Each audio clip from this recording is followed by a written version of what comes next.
Good evening, everyone. Hello, welcome along to the Sports Corner Live. We're back again with another watch-along on the YouTube channel. You'll have seen not too long ago, less than about 50 minutes ago, in fact. We had an absolute belter of a match, and it's been a very good day of football in comparison to the very quiet day that we had yesterday in terms of action and goals. But we are back for the last game of Matchday 2, Group E.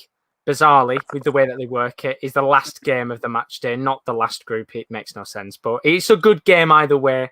Spain up against Poland. We know both teams desperately need to get something. Poland a little bit more than Spain. Spain already having a point on the board makes it much easier for them. Poland, of course, under some severe pressure to get a result today. And to take you through it, to keep your glances, your eyes glanced on Mr. Robert Lewandowski, whether he can score, if Morata will miss from 3 yards out like he did last time. It's Mr. Kieran L. How are we doing? I'm doing all right, mate. How are you? I'm all good. I'm all good. Looking forward to this one because it's a very interesting game with the context of both teams and what they need. Yeah, Poland were very disappointing in the opening game of the group, where you would have expected them to get a result against Slovakia, who were supposedly going to be the whipping boys of the group. And we did say, they had the star man up top, but it's not the same team that he has at Bayern Munich. But fingers crossed, as you said, 2 good games have come before. Please, can we make it a hat-trick, please? Hopefully, that would be the dream if we can get a hat-trick of very good games. Let's go through the lineups because kickoff is in about 5 minutes' time. We'll start off with the Spain team. 4-3-3, few changes. In fact, realistically, only one change from that original side that played off against Sweden. It's a change that sees Gerard Moreno come into the side, which is a very nice change indeed. Unai Simon is in goal. Back 4, Alba and Llorente, the 2 fullbacks. Torres and Laporte are the 2 centre-backs. Pedri, Rodri and Koke are the 3 midfielders. Moreno on the left-hand side, a role he has played before. Dani Olmo on the right-hand side. Morata, of course, who had an interesting game, I think is the best way to put it. He's up top for Spain. On the bench, pretty much everybody from the last few games is on there. Thiago, Fabian, Traore, Oyarzabal, Sarabia. We'll probably see all of those at some point come on in this game. As for Poland, they're going for the German formation. They're going for the 3-4-2-1. Wojciech Szczesny is in goal.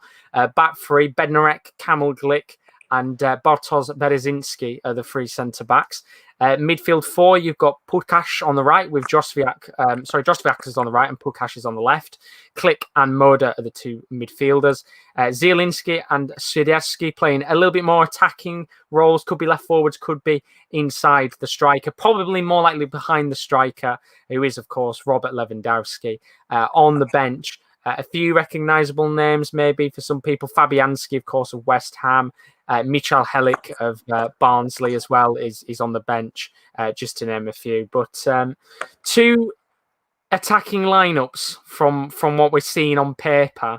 Is it going to live up to the hype? Of course, considering we've just had a 6-goal thriller about an hour ago. Yeah, that's the thing. When you've got that before you, it's hard to live up to that sort of expectation. I think it'll be a good game. I think it'll be tight for long periods, but I think Spain will have enough in the end. Interesting decision for me is that Karol Lanetti misses out, the man who got Poland back in the game against Slovakia before their defeat after the red card. But I agree with the decision to bring Pukasz in. I think he brought a little bit more dynamism than Rebus, who's getting older in age, but always seems to find himself in the squad somewhere, is Rebus. But I agree with most of the decisions by the managers. And as you say, we'll have to see how Morata does after he's not his greatest day in front of goal last time, but he does provide goals. We've seen that at Juve, we've seen it at Chelsea, but he does blow hot and cold. He does.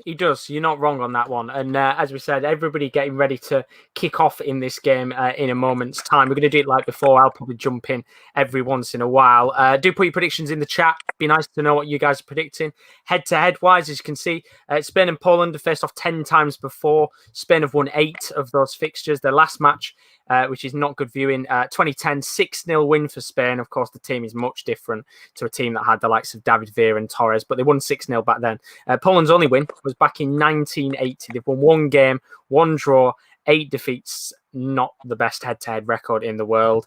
And the one to watch the 18-year-old, it's Pedri, the star talent of the future for Barcelona, looked brilliant in that game against Sweden. The one player that looked like he was going to create something in this game. And again, he's the creative midfielder in the team tonight for Spain.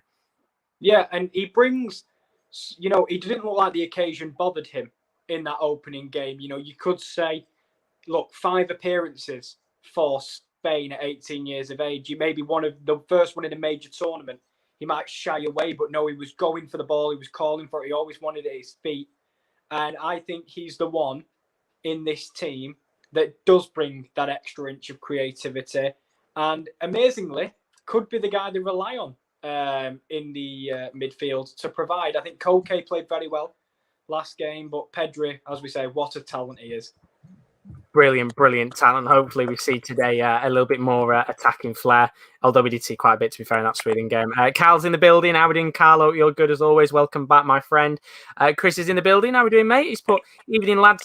Peter, very quiet. I wonder why. He's probably not even made it in the stream yet, but he did put only negative about my holiday so far. I wasted 90 minutes of my time last night. Yeah. And then he did put Spain in trouble if they don't win. You're not winning trophies up front with Morata. And then Kyle also predicted 5-0. So he's expecting quite a comprehensive result. Are you going the same or are you thinking differently? Well, I'm not thinking 5-0.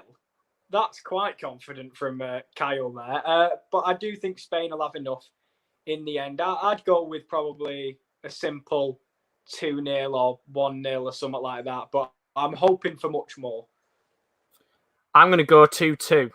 Oh, go on, Paul. I'm going to go with a draw. Why not? Let's have another draw today, another big shock, because I think we've had shocks all day long, pretty much. This has been probably the biggest day we've had of the Euro so far in terms of results and big moments. Obviously, France dropping points against Hungary. That was the 2:00 kickoff. Portugal shockingly losing to Germany by 4-2.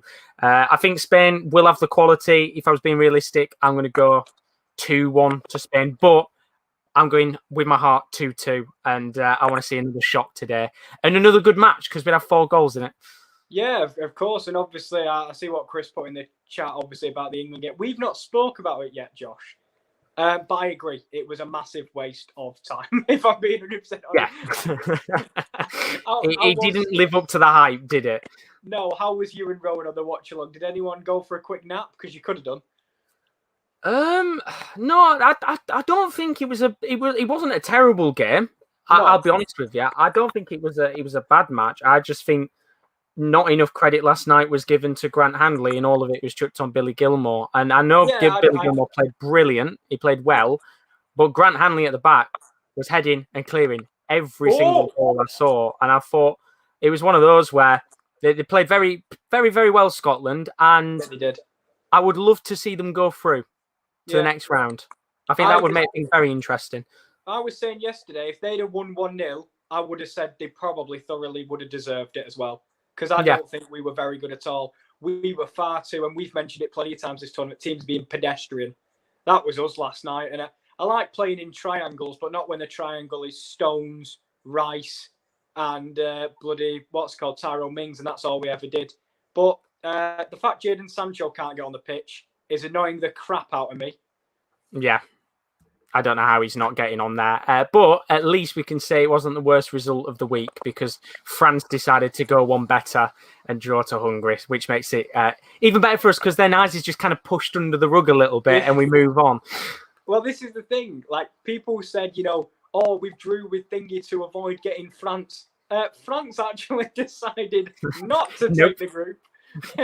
But we'll see. We'll see. They want us. They're trying everything in their power to try and get us in the next round. And to be honest, I can't blame them whatsoever. Sean did put in the chat his prediction. How are we doing, Sean? Oh, you're good, mate. He's gone 3-1 to Spain. So everybody predicting the goals. I know obviously you're a little bit behind, but before I do jump off and let you take the reins, we did have a penalty shout within the first 50 seconds for Poland. Yeah, I'm a bit surprised. A bit like Sterling's last night, where I'm like, there is contact there, most definitely. Is it enough to go down in that sort of theatrical manner? Maybe not. I'm surprised it wasn't given, I'll be honest. I'm surprised, or at least it wasn't looked at thoroughly.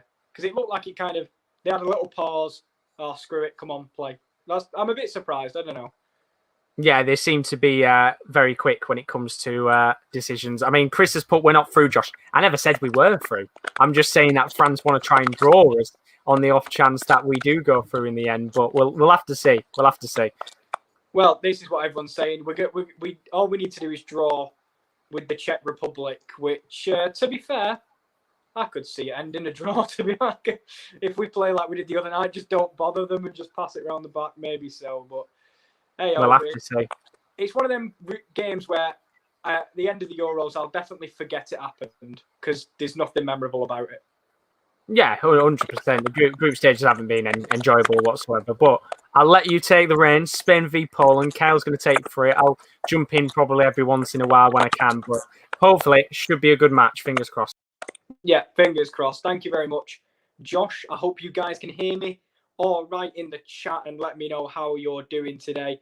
We did have the early penalty shout from the Polish team, and I've got to admit, I thought they were going to look at it more than they did. And I'm surprised there was no real arguments from any of the Polish players when I think it was Sadinsky that went into the box and got brought down in the end. But as I think Chris said in the chat, it is a must-win for Spain today. They were much the better side when they came up against Sweden less than a week ago.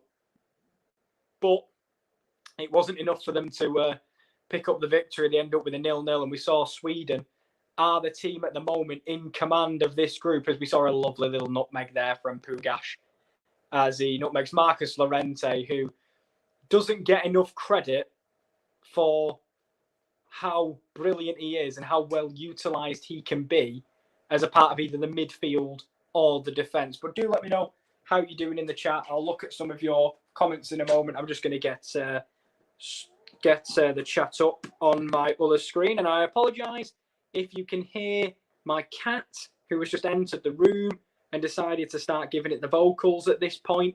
As let's have a look. He goes, Chris is doing all right when England aren't on. Good to see, Chris. I'm glad you're well, my friend. And Sean says he thought he'd give Poland a goal because he has a Polish uncle, and they almost did open the scoring with a long-range strike from Mateusz Klich, the man from Leeds. He put his laces through it, but didn't trouble Unai Simon. It did hit the roof of the net, however, but good to see you all in the chat. As Rowan has put, we stand Big Dex. Yes, we bloody do. It's nice of him to join me and keep me company on this game when Josh isn't here. As Chris is coming back from his holiday tomorrow. I hope you've had a nice holiday, Chris. And I bet the people in Stranraer were absolutely delighted with a draw. I had family who my stepmums and my stepbrother are both Scottish. They tried to FaceTime me last night. I'm not answering that call. I'm ignoring that call because I can't deal with it. Bloody 0-0 in their cup final. I couldn't deal with it. But I hope apart from the game, you did have a thoroughly enjoyable time on your little holiday. As we can't get away in England. And I think I remember Carl saying to me the other day that they might move the final to Budapest, which after today's game with the energy that Budapest crowd brought, I wouldn't mind it anymore. As Carl says, that was more than a pen than the elbow one in Croatia, in my opinion. And I think you're damn right on that one. I think that one was more of a penalty. I think Morata, I think it was Morata, who was back in his own box, and he did get caught wrong side. And I think that is 9 times out of 10 intensely checked. But the referee must have seen something that maybe wasn't enough contact for the Polish man to go down. And hopefully for Poland, we're going to see more of Robert Lewandowski, who in the first game was not anywhere to be seen. However, of course, this is a different quality of team that he's in. He's not got Muller. He's not got Gnabry. He's not got Sane when he comes on. He's got, the likes of Piotr Zielinski clicking the midfield as well with Jakub Moder of Brighton. He spent a lot of the late end of the season playing at fullback, but this time it will be Spain going forward, and it will be dragged into the box and a little bit of nervy defending by Jan Bednarek, and it's eventually dealt with by Kamil Glick. And we talk about experienced defenders at this tournament, and not many more experienced than Glick, because Koka's ball goes in, he's there with his head on the ball again, Kamil Glick, and the referee being very lenient. Lots of players down in the box, but nothing given, and we'll maybe finally see if Laporte and Pau Torres can deal with the most informed striker in the world coming into the tournament, Robert Lewandowski. But I mean, the Slovakian centre half, Skriniar, as he says, a little bit of crackly audio rise. I tell you what, give me 2 minutes. Josh, just come in for 2 minutes while I get some headphones, if that's okay, my friend. Just so we can have better audio, if you're here, Josh. If you're not, that's all right. I'll just keep waffling. It looks like I'm going to keep waffling. I'll just go get some earphones so there's hopefully not any crackling in the audio. And then we can get that sorted. I'm here. I'm in the building. It's all right. I can jump in for a few seconds. See if apologies if there's any audio issues there for Kieran. But I'm here for now for the few minutes. How's everybody doing? Hope you're all good. It's a good start to this game between Spain and Poland. Very energetic start, you have to admit. Both teams look very lively. We said before that it was going to be a case of Poland needing to go out there and put the pressure on. And so far, they have done very good indeed. Let me just change the microphone. There we go. Played very well. And I think they've had a few chances. There was the long-range effort. There was the penalty shout, which, as Kyle said, he thought he was more of a pen than the elbow one, which I agree with you. I think I'm very surprised they didn't check that a little bit more, because I thought it was a very good shout for a penalty. And I know obviously we're only, 50 seconds in when the penalty could have been given, but I think it doesn't matter what time a penalty can be given. If it's the first minute, just give it. It doesn't matter if it's early in the game. If it's the right decision to give, I'd be interested to see a little bit more with the referee and another replay, of course, to see whether it would actually be a penalty or not, because obviously it might have come up and I missed it, but chance here for Spain as they come forward. It's going to be Gerard Moreno on the wing, lobs the ball into the box. It's going to be headed away, and a chance there for Spain. I guess wide of the mark, but hopefully Kyle should be all right. How are you doing now? Well, you guys let me know in the chat. That's better from my perspective. Oh, well, there we go then. So the only problem I have is with the crackling audio, and then we've hopefully sorted that out now. And I'll try and find a full-time... Oh, God, Josh, give me help, mate. One of those days. It is. It all started when I forgot I was doing this, to be honest with you. And I was in a massive rush. But we should be back now, so hopefully. Thank you, Josh, for filling in. And in the opening 10 minutes, not much to report, to be honest with you. But now we should be all right. Let me know, Kyle, in the chat if it's a little bit less crackly, because I have put my earphones in. Because I had my phone on charge. And when you take your charger out, you can't put your earphones in unless you have AirPods, and I'm not that cool just yet anyway. As Rodri picks up the ball in the deep position. And in this opening stages, besides the penalty shout, it has definitely been mostly Spain, but we did see that again during the opening fixture, but they weren't able to break a resolute Sweden side. And the ball is in the box now, and Jan Bednarek's the one who gets his head to it. And Southampton midfielder who had a very up and down season, and that's a goal from distance from Pau Torres, another man who's been linked with plenty of moves across Europe. After also winning the Europa League with Villarreal, and we'll have to see if the addition of the other Villarreal man into the game, Gerard Moreno, if he can have any impact on the game, because last time out against Sweden, they looked a little bit toothless up front. They looked like they couldn't quite get the ball in the back of the net. And Robert Lewandowski has been freed. He goes to knock it over the head of Torres, and fair play to the youngster. He does extremely well, and the experienced Jordi Alba will get his clearance. But we're seeing a little bit more from Lewandowski in this first opening 15 minutes than what we did when he played against Slovakia. Was very isolated and for long periods wasn't involved in the game. As let me pop that back up there. We should be all right. But as I say, if there's any problems, let me know. And probably Josh will save me, because that's what usually happens. Oh, and we sound better. All good. Thank you very much, guys. No worries. As Peter's in the chat, and he has returned, the prodigal son that loves England.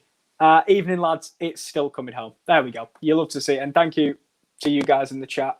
Hopefully, I should sound a little bit better. And hopefully, my my audio levels stay as good as they can be. I know sometimes it can be a little bit annoying, but it shouldn't be a problem by the time the next season begins, because I will be buying a microphone and all that, and a laptop for the solo stream, so I don't have to use StreamYard as much, which will be massively helpful and hopefully improve the quality of the streams that you're watching, because that's the main aim. But before we talk about next season, we'll have to stick to the Euros for now. But Josh asked whether this game would live up to the hype of the rest of the day. And at the moment, I've got to admit, it's been a decent start. Not a great start from either side, though. As Spain have kind of gone into the mode they had against Sweden of dominating possession, dominating the ball, but not putting it in the back of the net, or even troubling Wojciech Szczesny, who unfortunately was the man who got the first own goal of this campaign, alongside Demiral, who also got an own goal as well. It wasn't the first own goal of the time, it was the first goalkeeper own goal, I think, because obviously Demiral against Italy. Both Juventus men, unfortunately, as Chris has put Peter with his England flag Speedos, and that is a sight nobody needs. Not just the England flag, just Speedos in general. But I'm not one of them with the England flag outside their house. I know there's a lot of people like that. I know up in Scotland, my stepmom had a massive Scottish flag on the garage, a massive Scottish flag outside the house. Very patriotic, but nothing of any English flags in my house, or even an England top. I don't even have an England top. I know some people have, them little things that come out the car, the flags like that. And I've got a feeling, Chris, mate, you're like me. You don't have any of the flags in the car or any banners or anything like that. But hopefully we can improve on last night's performance. But let's see if Dani Olmo can release Morata, I think it was. And in the end, he did very well. Gerard Moreno did very well from a Dani Olmo cross. He was at the back post and he hooked the ball towards the box, took a deflection off Pokovic in the end, and goes out for a corner. Well done, Gerard Moreno. And again, he's just a player that I believe should have started in the opening match day. A bit like Andre Silva, hasn't got as much game time as I would have wanted in this tournament. A bit like Jadon Sancho. And let me know in the chat a player you guys think hasn't got as much game time as you'd like. Because there's been a few this tournament.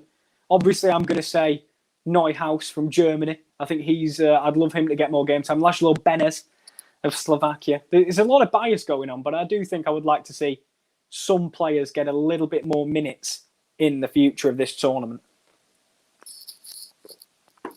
Let me know in the chat who your guys is that you think should have had more game time. Because I was actually thinking of if Rowan had any Dortmund players, but all the Dortmund players have scored on goals at this point. So there's no... I did see in fantasy earlier, a lot of people with Ruben Diaz and Rafael Guerreiro, which made me very happy that I don't have either of them because they were on a fat -2 points. I think, Chris, you might have had Diaz, who got -2 points or something like that. As the ball's drilled into the box, this time Morata does get on the end of it and he will earn his side a corner. And for what Morata sometimes lacks in finishing, he doesn't lack in spirit. He does keep going. Credit to him, but sometimes you just want that end product. And I think that's something we've seen some players throughout the tournament. They do give 100%. They are industrious workers, but they need that finishing touch. And Morata went to chip it back to the post, and it's Bednarek that clears it in the end. As Spain will be positive, they'll feel positive about the start they've made, but again, still waiting for that little bit of quality. As I think that's going to be given as offside, I'm pretty confident, but the ball is still active, I was going to say, and it's given away. And now Robert Lewandowski can break. He's not the quickest, but it is it's a one-on-one with Jordi Alba. Jordi Alba definitely got the legs on Robert Lewandowski, and he goes down. And it's going to be a foul against the pole. And fair play to Lewandowski because he never had the run on Jordi Alba. Jordi Alba, much the quicker man, but a nice breakaway from the Polish side, and that may be how they're going to get their best luck today, is breaking away on the counter. But unfortunately for them, it was Lewandowski up against a much quicker Jordi Alba, and I'd never expect him to win that race. As Peter does say, never stop me dreaming. There's 30 years of hurt, Peter, my friend, 30 years of hurt. But it's even longer now. It's how many years of hurt? About 50 now? 50. 55 years of hurt, something like that. But after yesterday's performance, we'll just have to take it on the chin and move on to the next one. It's not exactly our best performance, but as previously mentioned, France have dropped points this tournament. So, even the best of the best have a bad day. And it's some nice triangles between Morata, Olmo and Alba. The ball is switched to Marcus Llorente. He puts one out to Gerard Moreno. He's looking to cut inside on his left. He digs the ball out to the back post and it's flicked away for a corner. Another set piece for this Spanish side. And Paulo Sousa, the Polish boss, will be relatively okay with how his team have started. They've not really been troubled. Crosses into the box they've dealt with well.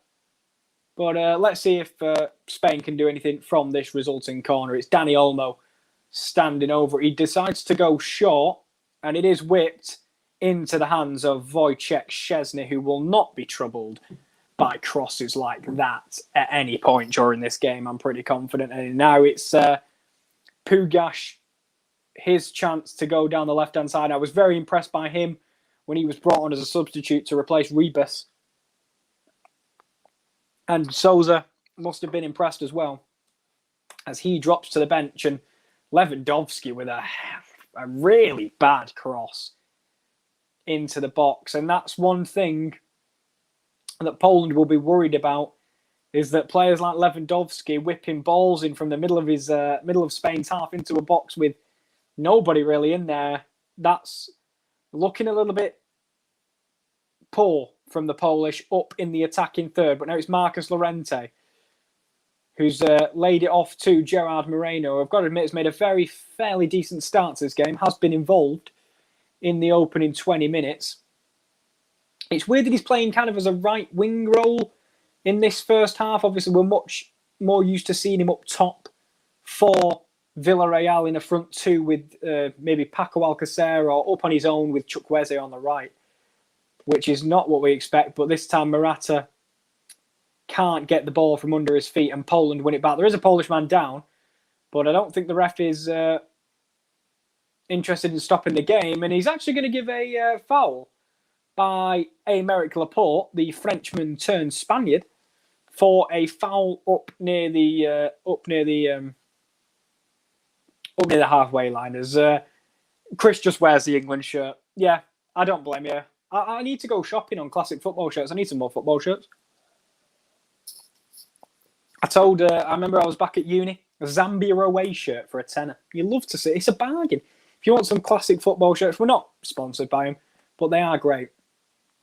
As Peter says, Chris should paint his face like the England flag. Who agrees? I think you're on your own, Peter, my friend. I think you're on your own. Maybe if we get to the final, if I've got enough red paint around, I'll come on stream with an England flag on my face. I don't know. But we're a long way away from that, as Pugash is providing an overlap on the right. And it's just great defending by Marcus Llorente, who would be a joy for any manager to work with. And I think Chris isn't sold on the idea either. He's all right.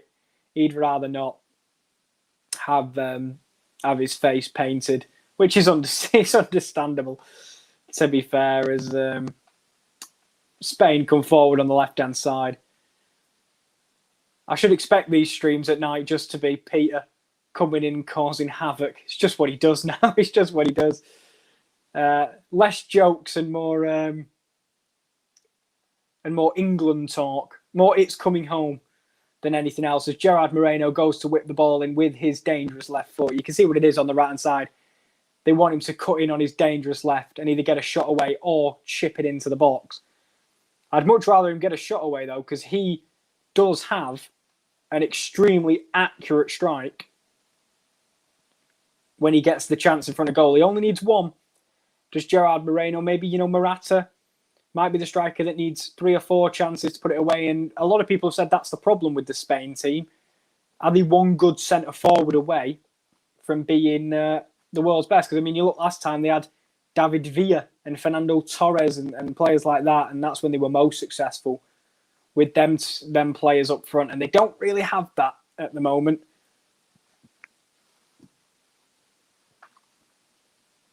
But we'll have to see if Gerard Moreno can cause that. He is out wide, though, so his chances in front of goal may be limited in comparison to the likes of Alvaro Morata, as Marcus Llorente slots the ball through Bednarek's leg, and this time it's Pugash. He does take a slip, and Morata, as I always say, works extremely hard to win the ball back. Gerard Moreno avoids taking the cross and decides to lay it off to the man from Atletico Madrid, Marcus Llorente, but we are 25 minutes in to this one, or 24 minutes and 20 seconds to be precise, if anyone is interested in syncing up. That's the time I'm on. Just reaching 24:30 as Aymeric Laporte brings the ball out from the back. He rolls it to the right where Llorente occupies the midfield spot at the moment. It's Moreno. He's now coming in on his left, and he's a low ball, and it's Morata. It's a poacher's finish, but it's offside. It's a poacher's finish from Morata from the Gerard Moreno low shot, but he is adjudged to be offside, unfortunately. And they will check VAR, and to me, he's onside. I think he's on here, personally, but we will see if Alvaro Morata will have his first goal of the tournament. He had an awful day in front of goal in that first game, but VAR will check it. For me, he's on, personally. And the goal's given. And it was a poor Team Moreno shot, but Alvaro Morata,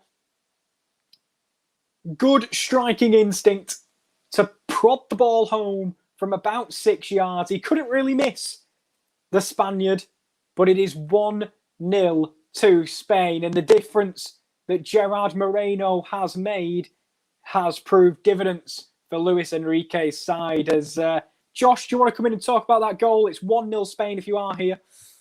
Rightly given. Very good decision from the from VAR. I think, as we said before, that was a very marginal one, as you said a moment ago, whether it was going to be onside or not. But it's given in the end, and obviously Morata attacks. Usually he has to take about 15 shots to put one in the back of the net. But I like how he's. I don't know if you've seen it on your screen yet, but he does run over to Luis Enrique and he gives him a nice big cuddle in appreciation.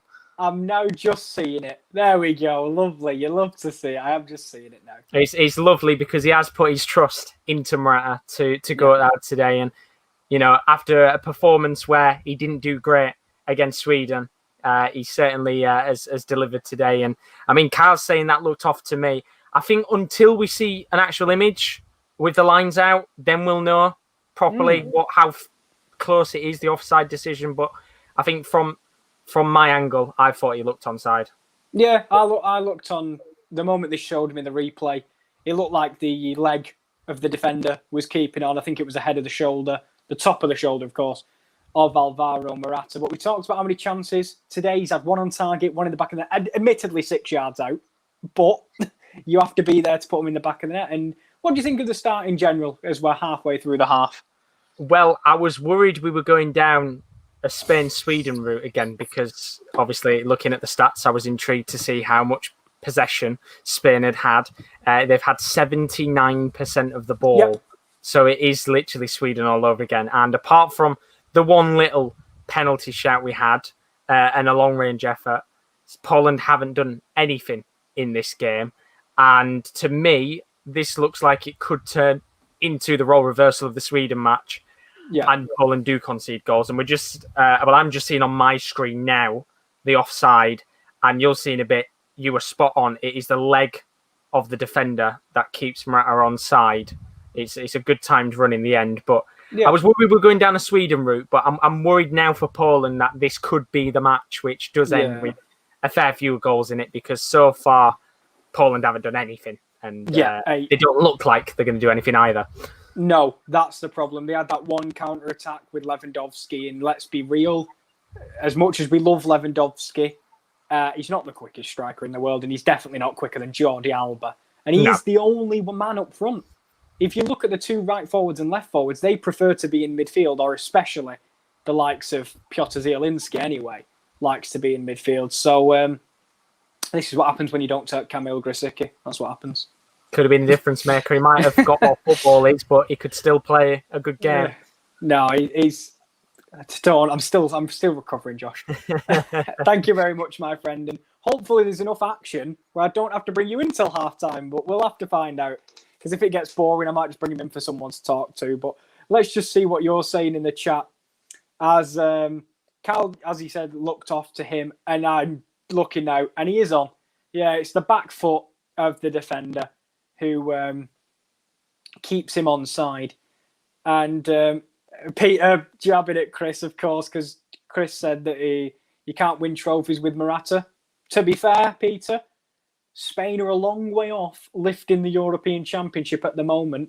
They would go joint top of the group with Sweden if things stayed as they are. Of course, if they add to their lead, they'll go above Sweden, who managed to edge Slovakia 1-0. And Poland would be pretty much out of the tournament before they played Sweden in the final match day. And it'd be Spain v Slovakia. Slovakia probably needing a point to have a chance of going through. As Chris does stand by his comment about Alvaro Morata. Morata wasn't like that v Sweden, was he, Peter? He's a poor striker. I stand by my words. I don't think he's a poor striker. I think he's an inconsistent striker for sure. I think he's one of them that needs to ride form sometimes. Like when he's on form, he's very good, but he loses confidence very easily and he can become extremely inaccurate. And he's one of them that needs multiple chances to put the ball in the back of the net. But when he's making runs like that, that proves his striking instinct. Because when Moreno takes the shot, he could have been on his heels, but no, he was fighting to get to the ball and prod it in to a pretty much open net. The goalkeeper could do absolutely nothing about it. But the difference Gerard Moreno can make, an absolutely brilliant season with Villarreal, an absolutely brilliant striker, has converted himself on this game to a right winger. And his tame effort, it was going to be a poor effort, but that's why they've worked together to get that into the back of the net and the difference that these two players make. As Cal said, it was an optical illusion. Yeah, I think your screen may have showed it you a little bit differently. But to be fair, the linesman thought it was as well. You'd be like the linesman, as it's Gerard Moreno who chips it to the back post. Much better on his left foot. He had to do that with his right. And it wasn't the greatest cross. It went over absolutely everybody. As Chris does say, if you're relying on Morata to win your big prizes, God help Spain fans. Maybe in Narnia world. I wouldn't be surprised if Spain won the tournament. I mean, they're not favourites. I don't think they're close to being favourites as of yet. But we'll have to see what the draw means for them. And I think Morata is a good enough striker to lead a nation. As it's Danny Olmo on the edge of the box and he goes down. And this is right on the edge of the 18-yard box. And it's Kamil Glick, who is just a little bit slow to that. The trickery from Danny Olmo. He jumps into the tackle and doesn't let Danny Olmo pass. And it's right on the edge of the 18-yard box. But anyway, let me know. Peter, do you think, Spain could win the Euros with the likes of Morata up front? As he says, you're so harsh and a savage. Especially to Morata. I think Morata is feeling quite heartbroken. But I think we saw moments when Morata can be a very good striker. We've seen it. We saw it in his first couple of months at Chelsea. Wasn't great from that moment. And we'll see if he can get a little bit of form going in this tournament. Because you would have said, the Czech Republic don't have an out-and-out goal scorer, but Patrick Schick has really shown up in this tournament. But with the free kick on the edge of the box, it's the man who came into the squad, Gerard Moreno, who is on it, as well as, I think, Koke, but Gerard Moreno will take and just past the bottom right-hand corner. It was a really good effort from the Villarreal forward. He went low. It was too close to go up and over, and he decided to go keeper's side, and he almost caught Wojciech Szczesny out. It's been a really good start from Gerard Moreno, and that's why fans were prying to see him come on at some point. But he got to start, and he's definitely been more than worth his weight in this game so far. And we'll have to see what Poland's reaction is, because at the moment, they're not causing any trouble to this Polish team, to this Spanish team, my apologies. And as we said earlier, Lewandowski just not really in the game again. He's dropping deep. He's at the halfway line. And unfortunately, when he does that, he tries to take his team up the pitch, but he's not where they want him. But this might be an opportunity now for Poland. He is threaded through here. Lewandowski. He's going to look to try and get it in the box. Jordi Alba defends it, but this is his chance. He chips it into the near post. And unfortunately for Poland, the opportunity, the near post goes begging, and it's over the top of the crossbar from Swiderski. A lovely chip ball in by Lewandowski. Good movement by Swiderski. Puts a foot out to try and prod it into the gaping net, but unfortunately, it just goes over the crossbar. First big chance for Poland. As Chris says, it's just my opinion, Peter. He does like to be proven wrong, and hopefully Morata does come good in this tournament. And Kyle has said, apart from a few decisions, I don't think he meant few, apart from a few decisions I disagree with, VAR has been great and quick with decisions, unlike the Premier League and few in the Champions League. It's like they know what they're doing. Yeah, it's almost like England thought they could implement VAR better than everybody else and then get proven wrong, which is exactly what I believe. We try to be bigger and better than the rest of the world, as we usually try and do, and get proven that we are crap. As Matthijs Klick will go into the book with a yellow card, it was a late tackle on, I'm not sure if it was Jordi Alba, actually, on the left-hand side, but Matthijs Klick, the midfielder, is on a booking now. It was on Pedri, the youngster, and yeah, extremely late, extremely unnecessary, really, from Matthijs Klick. And with 35 minutes played, he's going to be the one to go into the book.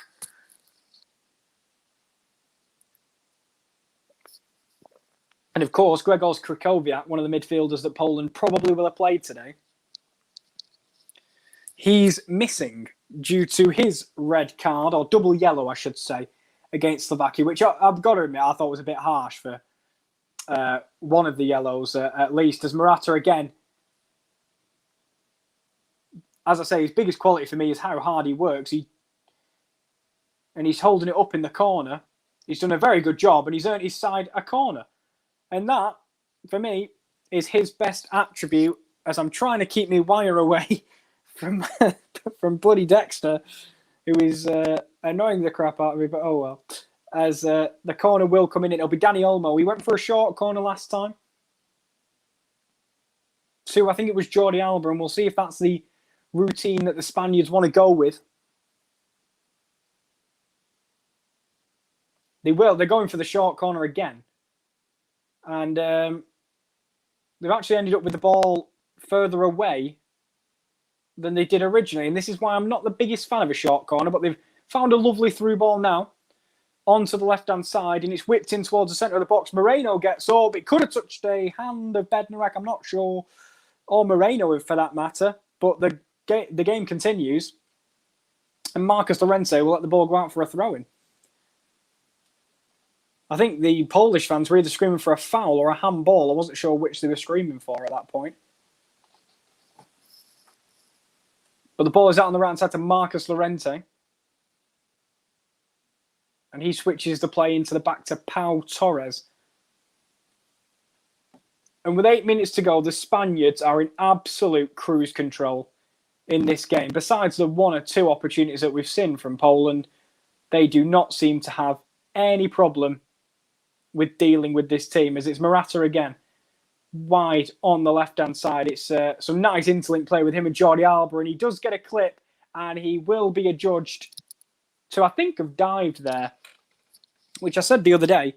There appears to be more dives in this tournament than I saw in a whole Premier League season. I agree. That was not a penalty in a million years. Morata going down very easily there. And I think they're just looking back at the foul that was never given in the box. And I think another one, rightly so, as we see Busquets and Oyarzabal on the bench. I think Oyarzabal's one of them players that I would like to see get a little bit more game time this tournament. And as I said earlier, there's plenty of players that I think deserve a little bit more time on the pitch. Oyarzabal is definitely one of them. But now, Dani Olmo finally tries to get a run at the defence, and he gives away the foul. And much more needed from Poland to really keep Spain guessing, because it's just very academic for the Spaniards now. They're completely dominating possession.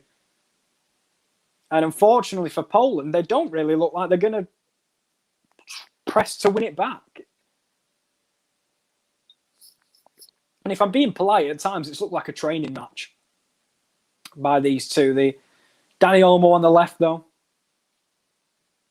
he goes to drill it into the box, and Bednarek will come away and clear, and it'll be back with the Spaniards. It's been waves and waves of Spanish attack in this one, to be honest with you.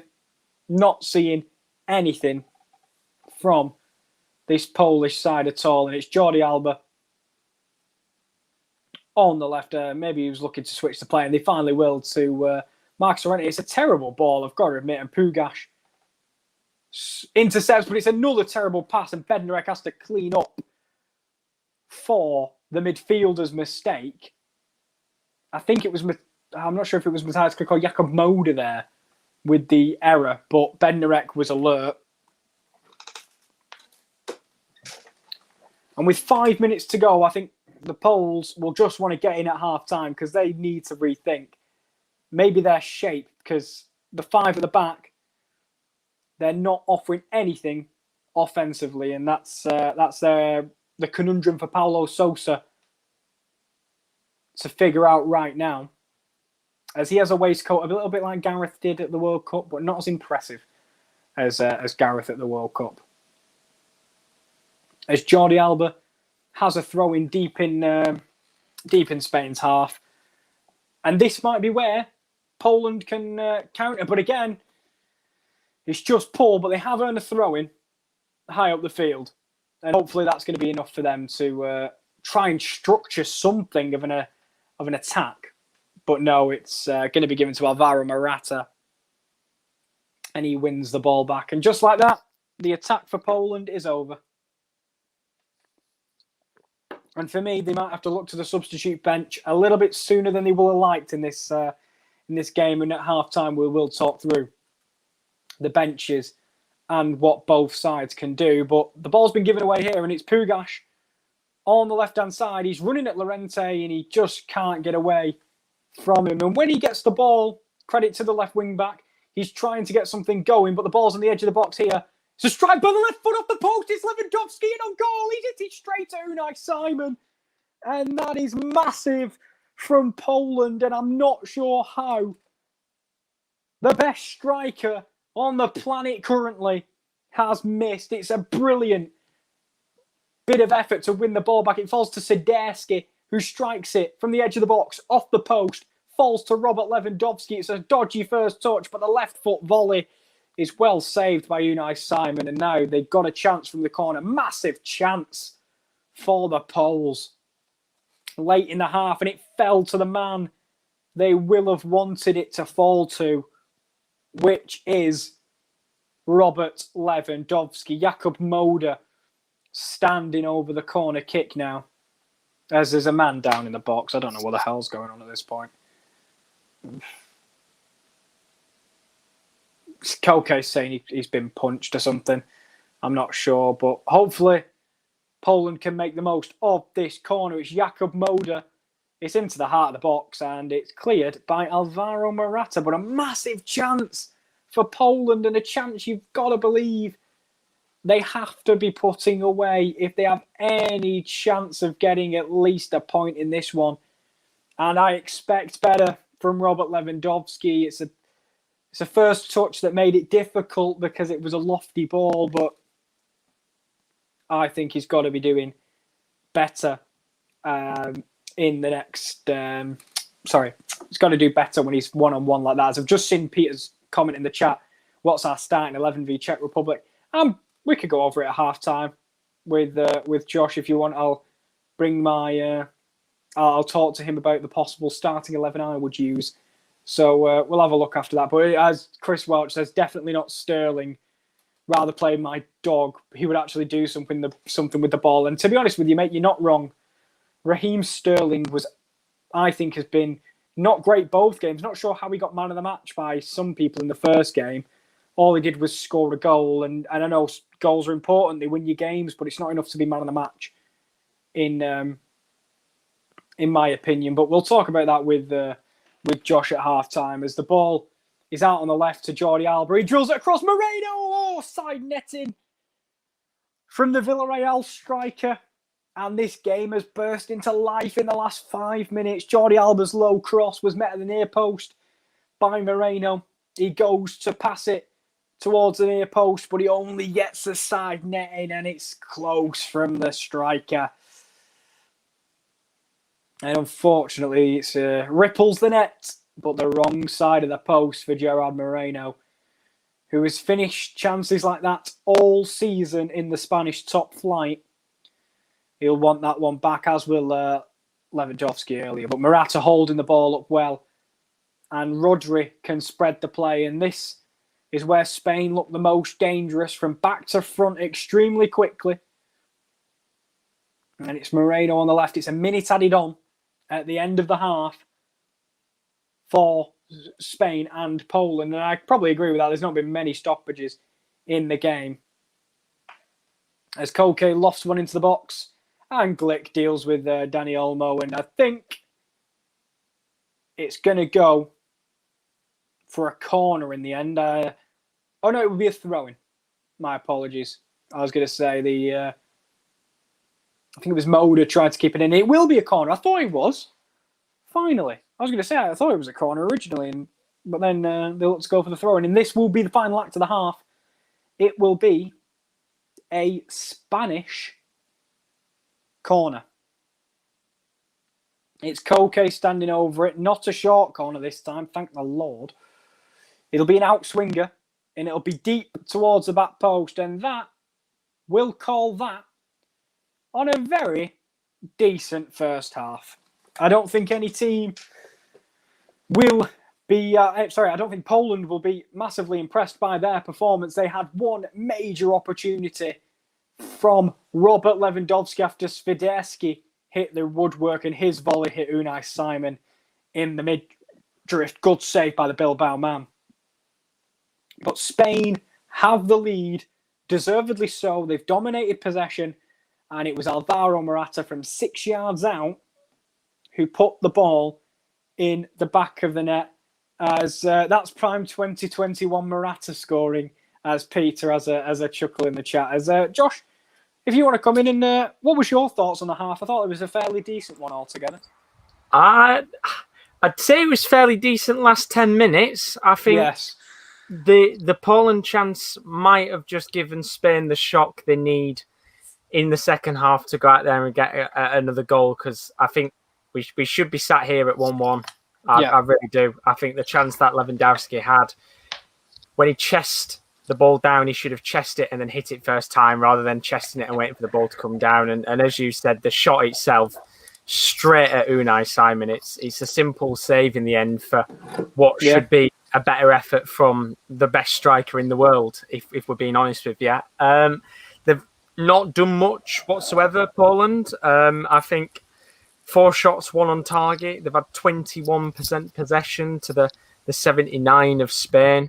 I like, to a certain extent, how Spain play, but I understand why there's other people out there that don't like this style of patient build-up football, because you see so many areas on the pitch where they could pass into and they don't, which sounds like a Raheem Sterling last night, but it's one of those where they like to patiently pass the ball around. And I think the best player on the pitch for Spain has been, funnily enough, Gerard Moreno. I think he's been very lively in the game so far, had a few good chances. But I have done my research while I was in the background, and Mr. Chris, I have checked. Alvaro Morata, in 42 appearances for Spain, has 20 goals. He's nearly 50% of his games he's put the ball in the back of the net. And I understand the slander. I do, because I think he deserves it sometimes. But do you know what he reminds me of? He reminds me of Timo Werner. Oh, I was gonna say Timo Werner, because people give him unnecessarily slander. I think Timo Werner's a great player as well. I think Werner's a good one as well, but he does remind me of Lukaku when he was at United. A little bit, where he was, bagging goals, double figures, and of course a lot of the stuff that he does doesn't get appreciated. I think he's a good player on his day, and I do genuinely think if he was English, he'd be on the bench for us. No. It really would. It would be one of our best strikers we'd have. If he scores goals, he'll be on the bench anyway, because we put all our creative players on the bench, so it's fine. It's fine with. I mean, 20 goals this season plus for Juventus? Yeah. As much as he's had a bad season in some people's eyes, I also think in other eyes, you'll look at him and have a good season. There's a reason why Juve have just signed him up on another season-long loan from Atletico Madrid. He's played good enough to come back again. But on the other hand, for Spain, I think, again, 79% possession, only 1 goal, 2 shots on target. You've got to break them down. They're there for the taking, I think, Poland. And as much as they might come out with a 1-0 win today, I still don't think they look strong enough, in my opinion, to when they do come up against the big sides, to take them on and score goals. Because this would now be 1 goal in 2 games against 2 fairly weak sides. It's probably one of the weaker groups, I'd say, in terms of quality in there. And I do worry for them a little bit. Yeah, and you wonder when you come up against these bigger teams, they're not going to allow you to have 70% possession. They're not going to sit there and sit in 2 bags of 5, like, let's be fair, Sweden did for long periods. I think in this game, a little bit like Sweden v Spain, Isak always offered that little bit of danger, and Poland have offered that little bit, but it's still just been dominated by Spain. And the problem you've got, if you're Spain, you've kept Poland in the game because you pass it around for however long. And as we saw in that end of that second half, it could very easily be 1-1 in a game where you've had 71% of the ball but done not much with it. It has gone quick, though. I've got to admit, that first half did go quick. Yeah, it went quick. I think he's had a few good chances in there. Moreno's free kick was a good little effort. I think there's been chances. I'll tell you that for sure. But I don't think Poland are going to make it through this. I think Spain will bring on a few plays in the second half. They'll probably get a second goal, and that'll be about it, I think. But that chance, as I said, for Lewandowski, for me, is criminal. He has to score that. A player of his quality. I know, obviously, he's got to chest it down, but I think it's the time that he took to take the shot, which cost him a little bit. Yeah, he was, for me, the best striker in the world. I think we've said that. And I'm not sure if he's playing for Bayern Munich, he misses that. I'll be honest with you. He just doesn't look the same at this tournament as he looked this whole season. 41 league goals. We talk about the strikers in this game, and we're talking about Morata over Lewandowski in terms of who's looked a little bit more dangerous. That's the problem. I've got to admit, if I had to choose player of the half, I know you did so yourself, I'd probably say Morata. I think he's held the ball up really well. And he does work extremely hard, and he wins the ball back high up the pitch. And I think when he is, and then from that, what you want them to do is try and facet an opportunity. But when they win the ball high up, they pass it back and they settle, and then they start, pinging 19 or so passes around. But what do you think off the bench? Let's have a look at the benches today. And I think we look at Poland first, because they're the one that are in more desperate need of a change. Is there anyone there you think that should bring on? I think I'll look at maybe David Kaunaki, an out-and-out striker, who could maybe go up top. Because I know Zielinski, I don't like him as a left forward. What are your thoughts? I just don't think he's in the game at all. I don't think he's had much to do. As you said, in about halfway through the game, he seems to be too busy trying to come back into a midfield role rather than being on the left hand side. And I look at the bench. I think it's a pretty shit bench. No offense to Poland. I think they haven't got much quality there in terms of players you could bring on and expect them to do something. I mean, if you want to bring on a bit of extra pace, do you bring on someone like Rebus and play him on that left hand side? He is a fullback, but he does have some qualities where he could play as a winger. Konaki, as you said, striker. Do you bring an extra player on? I just don't see much there which could break this Spanish team, to be honest with you. If we're talking pace, you have to bring on Plaqueta. I don't know if that's how you pronounce it, but I think he still plays for Norwich, and God, is he quick. Like, when he gets going, he's absolutely rapid. And with the way that they showed the highlights here of, like, when you had that counter-attack with Lewandowski when he was in a one-on-one, I think if you had the likes of maybe a Plaqueta who's a little bit quicker, they might have been a little bit more danger. But if we're talking pace, that's what I'd bring on. Linetti as well. I think he was harshly dropped, if I'm being 100% honest. So maybe he offers you a little bit more from midfield than Click and Moder, again, another player I've not seen for most of this game, because they haven't had the foot on the ball. It's been all Spain. And I think they expected that. And I wonder if it was a case of that's why they've played this system. So when they do have the ball, they could hit on the break. But the problem is when you've got one forward who's not actually playing his position properly and he's pushing back, it has, like as they've shown on the replays and stuff, it has relied on Lewandowski dropping deep, and then he's going to have to try and push forward and make runs. And unfortunately, look, as you said yourself, Lewandowski isn't the quickest of players. No. He needs somebody there with him so they can make the runs and he can time his run right inside the box. And he hasn't got that right now. And I think that is Poland's problem. They haven't got good players across the board. They've not got a strong position bar goalkeeper and striker. I think they're very lucky with goalkeepers. They've got 3 good keepers. They've got 1 quality striker, but the rest of the team is full of average, if not players who play in the respective home leagues. I think if you look at the back 3, you've got Jan Bednarek, who's okay. Kamil Glick isn't going to be there for much longer. Berezynski, not household names realistically, and I think. No. For Poland, that's why they've never done good. And I think they were saying on commentary, Lewandowski's only ever scored 2 goals on competitive international matches, which just shows you how weak the actual whole squad is, because it's always been a problem for him.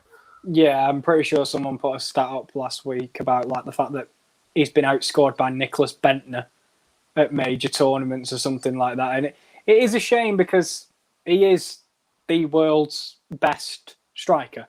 And unfortunately, you know what people are like, because they don't really watch the Bundesliga too much. They'll mock him and say, fraudski or something. He's going to come or something like that. But yeah, he's just not got the same team as he does for thinking. Not as much creativity either, as you said. I think they have a decent midfield, or a plethora of midfielders who are okay footballers. I think Zielinski's better than the rest, but Klick's okay, Moder's okay, Linetti's okay. But as you say, no one to that level of quality. And as for Spain's bench, it is relatively strong. It's reasonably strong. A lot of defenders, I will say, on that bench. Any player on that bench, Poland would probably be dreaming they had them. Yes. And that's no disrespect to Poland. I just think you look at the quality of players on that bench. I know there's other international squads out there with much more depth than Spain. But I think they're very, very blessed as well.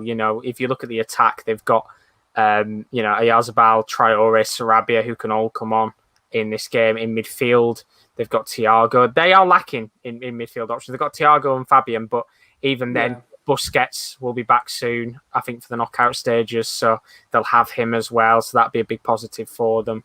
And then defence-wise, they've got obviously Laporte, Torres. They've got Aspilicueta, who can come on and play centre-back if they need to. I think that's probably the one position they're lacking a little bit in is centre-backs. But I don't think they'll make any changes yet. No. I think give it 15, 20 minutes. If they've scored another goal, they'll start resting players ready for the last match, because then they can go into that game. They'll obviously still need to get something if they want to top it, but I think there'll be less of a demand because they'll already be through anyway. Yeah, it's one of them with Spain. I feel they could very comfortably play the Man City-esque false number 9 because of the amount of midfielders that they have that do similar things with the likes of Olmo, Sarabia, Fabian as well. He's a little bit more defensive, but he's not the best. Like, they don't have a DM like Busquets, do they, apart from Rodri? And the rest kind of all do the same thing. Yeah, it's all creativity. And that will be the problem, I think, when Busquets does retire. There is going to be a massive emphasis on Rodri to step up to the plate and become the next Busquets, because, obviously I can't think off the top of my head. I think Zubeldia from Sociedad is a good example of somebody who can take over in the future. But I think right now, somebody who could just slot straight into that position in that Busquets role, I don't think Spain have now. In a few years' time, they'll have it, I think. But for now, Rodri is the only player who could probably fulfill that role. And maybe there's someone else out there I'm not thinking of. I mean, obviously, Marcos Llorente, do you play him in that type of role? He could do it, but he could play anywhere. Yeah, he's absolutely a manager's dream. Marcos Llorente, he can do absolutely anything you ask him to. But apart from wear socks at knee height, that's one thing he struggles with. I finally found a weakness in the man. But we got asked earlier, England starting 11 for thinking. I thought I'd wait for you because we could maybe build a joint team quickly before the game kicks off. Are we all on Pickford in net? Yeah, I don't think you can drop Pickford. I think he's been brilliant for us so far. Yep, I completely agree. And I said yesterday, I said one player who can hold his head high because he kept us in the game at points was Jordan Pickford. They crowded him from corners and he dealt with the crosses well. He was commanding that brilliant reflex save from the O'Donnell volley. You can't drop him after that. I think he's been faultless. And even the chance where he got the ball, saved it, kicked it all the way up, and Raheem Sterling got it, and then did nothing with it. He's got a very good distribution. And that's 3 or 4 times, I think, we've seen him do that in the past. And I think if we were to pick a player of the tournament so far, it's a bit of a worry we're saying this, but Pickford would be the man after 2 games. Yeah, definitely bloody would be. As right back, I'd probably stick with... I'll go Trippier, actually. Why not? Bring Trippier back. Yeah, I'll say I'd have said Walker, but I'm leaning more towards Trippier than Walker. Yeah, what are you thinking centre back? Do we bring Maguire in? Because Mings, credit to him, hasn't looked the liability I thought he would be. I think he's put in 2 decent performances. I would stick with the back 2. Obviously, I know a lot of people saying we've got to put Maguire in there, but I think Mings played pretty good last night. Never really looked worried at any point. Stones, I think, has been another player who's played really well in this tournament. Probably not got the praise he deserves so far, but he's a centre-back and that's his job, I guess, at the end of the day. But I think, I'd probably stick with the back 2 again. Left back, I'd go Chilwell. I want to see him at this tournament. I've not seen him yet. Yeah. It'd be nice. I think it'd be nice to see him. I think Luke Shaw, though, played pretty good last night again. I thought he was one of the players that looked to push the ball. So I'm going to say Shaw and play Shaw again. When he got forward in that second half, when he finally overlapped, you saw he could, be a thorn in the side, but he didn't get forward enough for me. But that's probably Southgate's fault. So if we'll just keep the same formation because I can't be asked going, I'm playing a 5. I'm not worried. 2 midfielders for me, Rice and Bellingham. I'm keep it or Bellingham and Mount, but then again, we don't have a defensive midfielder there. I would have gone Bellingham Henderson. But there you go. I think we missed Henderson massively last night.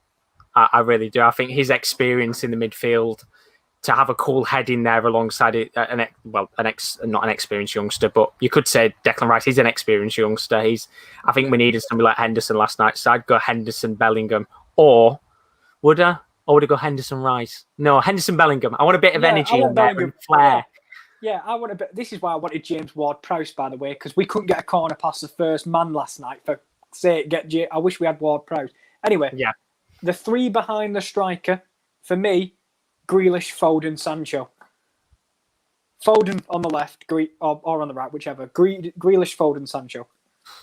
Yeah, I was going to say, I definitely want Sancho on the right. Mm-hmm. Do I want Mount in the middle or do I want Grealish in the middle? That's the thing. The problem is we haven't seen enough of Grealish to know what he can do. I think last night, when he did come on, we didn't get to see much of him. No. So I'm going to go Mason Mount. Okay, I think he played all right last night, Mason. I think he played good. I'm going to go Mason Mount, Sancho, Foden, on the left. Yeah, so I'm Foden, Grealish, Sancho. You're Sancho, Foden, Mount, which is fine. Up front, DCL, don't care. Get my number 9 up top. My bloody number 9. I would agree with you. Yes! I'm at a point now where I'd like to see DCL given a chance, because there were a lot of opportunities, and I said this to Ron last night. I said there's quite a lot of opportunities where the ball was being hoofed over the top, and obviously Kane can't run onto it. Calvert-Lewin has that pace, has that little bit of energy, and I know obviously they're going to want to try and get Kane into form, see if they can get him a goal and get him going, but I'd like to see DCL as well.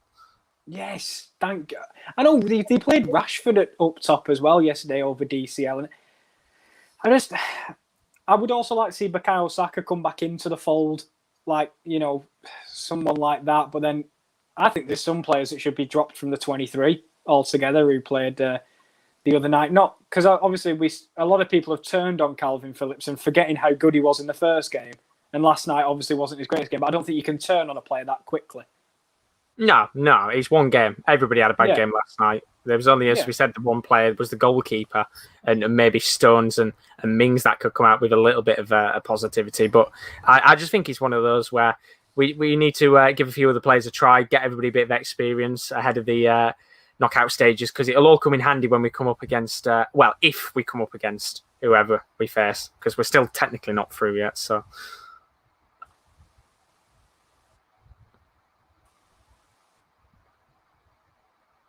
I think Kale's gone very quiet. I don't know if there's a bit of lag right now, but just seeing what you guys have been saying in the chat while Kale gets himself sorted out. I don't know what's going on for him, bless him. Chris saying he would go Pickford, Trippier, Stones, Mings and Shaw in the back 4, Rice and Bellingham in the midfield, Mount, Sancho and Grealish, and then Kane up top. Yeah, I think that's, as I said, the gamble is, what do you do? Do you play Kane and hope that you get him into form?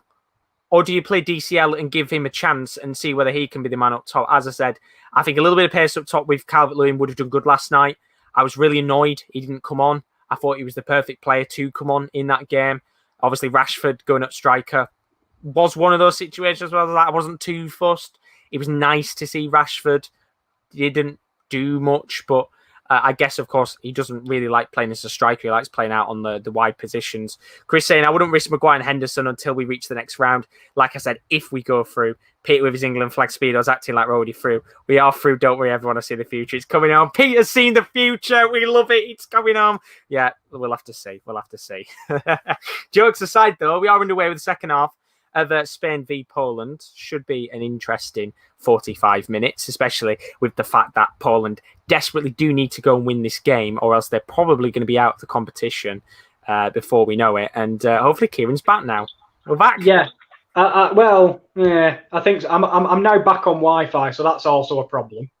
But fingers crossed, we stay okay for now. But we'll have to see. I'm not sure. We'll have to see. Who knows what's going to happen? Who knows? Well, hopefully we can stay here for as long as possible, because I'm having... Hey, we're all right, Josh. We're all right. Wonders of technology. Yeah, definitely. But before you do disappear, I do want to ask you, what's your expectations for this second half? I think Poland will gamble a little bit more in the second half. I am very surprised they didn't make a change, actually, unless they did and I didn't notice. But I think they've got to gamble.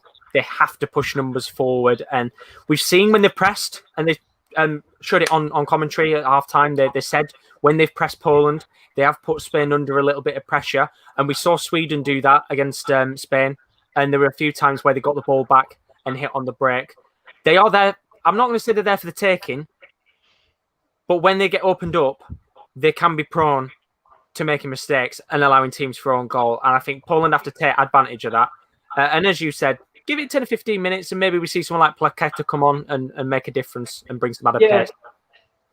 We didn't see him in the first game, unfortunately, against Slovakia. But again, the 10 men kind of changed that eventually. But when they had the tails up Poland in that game, they weren't too bad. But I do feel they need that extra kick at this point, and they've not got it yet.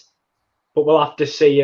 Thank you very much, Josh. I appreciate it. And hopefully we don't have to bring him in due to technical issues. But for some reason, I just can't rely on it right now. But let's hope, for the love of God, we stay for as long as possible. As the ball's back with Unai Simon. We are back for the second half. We're at about the 50-minute mark. And Unai Simon does get the ball away to Koke, who was under pressure, but he managed to get the ball away quite quickly. And it's just that time here where Poland are trying to win the ball back, and they were a little bit too eager to win the ball back. And Jan Bednarek slides in on Koke.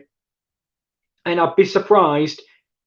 It's Jakub Moder, my apologies. I would be surprised if he avoided a booking. I think this is going to be a booking for Jakub Moder, as Koke just gets back to his feet. He missed time sliding tackle. And more than likely, I think he'll go into the referee's book here, but we'll have to see. But as I say, welcome back for the second half. Let us know what your England side would be in the chat below, and if you either agree or disagree with the players me and Josh selected. We're going. We went overhaul. We decided to go youth in our England side. But let me have a look what you put in the chat. I'm not sure if Josh went through them, but I don't think he did. As Chris did put his England team in the starting 11. He's gone Pickford, admittedly same. Trippier, Stones, Mings, Shaw, fair enough. Rice and Bellingham, Mount, Sancho, Kane, Grealish. I wouldn't risk Maguire and Henderson until if we reach the next round. Like I said, if we go through. Peter with his England Speedos. Still don't like that image. Acting like we're already through. We are through, don't worry. Everyone I see the future is coming home. That's when you know we're bad if Pickford was man of the match. We lack that number 8 central midfielder. Phillips is a holding midfielder. Yeah, I think Phillips, was really impressive in that opening game, but he is cut from the same cloth as Declan Rice is, unfortunately. As Peter, hello mate, I hope you're well. As he puts, do not know why England do not pick a real midfielder. None of them players will get in my team. They all play a similar role, which is why I would have took JWP. Big fan of James Ward-Prowse. Bellingham's the only one that is a bit different to the others. He's not a CDM like the rest, and I'd like him to play. As Peter's gone, Poland will score in the next 15 minutes, and I'll give credit where credit's due. Peter has been fairly accurate when it comes to predictions. He had Schick scoring first, that was true. He had a draw in Croatia, Czech Republic, that was true. I don't know what he said for England, but I don't think he went 0-0. So not 100% accurate from Peter Perfect Thompson.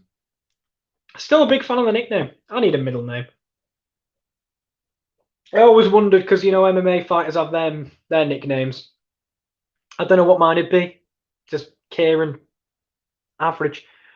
Lol. As Glick has the ball at the back for Poland, and if they do score in the next 15 minutes, Spain will rue the opportunities they had. They dominated a lot of the ball, and as they have done in the second half, but they just don't create opportunities on goal, and that might be their downfall in this tournament. As Moder with a nice little bit of footwork in the middle, he puts it through to Click. There's an overlapping run by Jozwiak of Derby County, and his ball in. Lewandowski's header!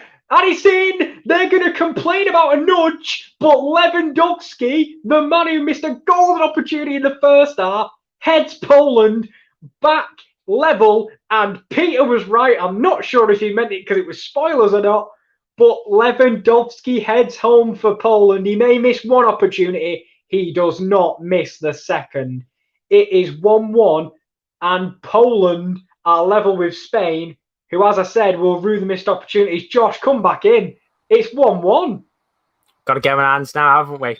No, Peters wasn't a spoiler. He's just very good at predicting stuff. I don't know what it is, but Peter, you seem to be the man that knows everything in the world of football. It's a good header, isn't it? We were sat there at half-time saying a player of his quality has got to take on the best of chances, and that is a prime example of what a world-class player can do. It's a brilliant, brilliant header, and he puts it right into the top right-hand corner. It's a lovely, lovely header, and just for Poland there, it's a chance for them to calm things down and just maybe see if they can get a win in the game. Who knows? Yeah. There's a possibility. It's completely changed the feeling around the game, I've got to be honest with you now, and it will be interesting to see if Poland do have their tails up like they did in the last game. But I've got to admit, first bit of quality into the box as well from Jozwiak, but it's Moreno here, and he's going to cut back. And the ball's falling around. Jesus Christ, it's got cleared in the end. But yeah, first bit of quality into the box, and we see that Lewandowski doesn't need 2 chances to put the ball in the back of the net. No, he doesn't. And fair play, sheer class from a player of good quality. Very good quality indeed. Yep, and there was a sub, which I didn't know was happening, as Click got brought off. I'm not sure who got brought on, though. I've just seen Click on the bench. Did you manage to see? I didn't see. I didn't see anybody had. Come on. Show us the bench a minute, Josh.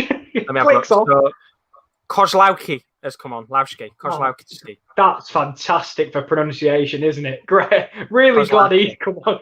Can we not just keep Click? It's so much easier. But thank you very much, Josh. 1-1, game on. And that is exactly what I want. But it is a potential penalty check for a tackle on Gerard Moreno. And the ball had gone, and he has gone down. It was Moder who came steaming with a challenge. He did stand on the foot of Gerard Moreno. And I think this is going to be a check at the monitor by the ref. Potential penalty check. He did make contact with Gerard Moreno, that's for sure. And we could go from a moment of pure joy for Poland to pure despair. As again, in slow motion, it does look like a foul. And I think the refs, he's had a quick look. I'm pretty confident he's going to give this. The ball is away. Moreno puts the cross in. Moder just steams in, can't slow down. It's going to be a penalty, isn't it? It's a penalty to Spain. And Gerard Moreno earns a penalty. Jakub Moder gives it away. A man who was subbed into the starting 11. And Poland thought they were back in the game. Have immediately been put on the back burner again. Can Szczesny be the hero? Brighton's Jakub Moder goes into the book, yellow card. And Gerard Moreno, who was subbed into the starting 11, is going to be the man to take the penalty. Szczesny taking a stroll back to his goal line, waiting for the man in charge to give him his instructions, but it's Gerard Moreno, the man who earned the penalty, got the assist for the first goal, and who got his first start of the tournament, is up the left foot. He did, I'm pretty sure, dispatch his penalty in the penalty shootout against Man United, as did most players on that occasion. But let's see, it's Gerard Moreno. He runs up, he stutter steps, he hits the post, it's rebound! Morata misses the rebound. It's 1-1 still. Spain's golden opportunity to retake the lead is qualmed by Moreno, and Morata on the rebound. It was a bouncing ball, but I do think he's got to do better. And he just completely mishits it. And Josh come back in. Unbelievable. So game now, innit? Oh my God, absolutely unbelievable. It was an okay penalty. He's aiming for the corner, but Morata, for me, has to do a little bit better with the rebound.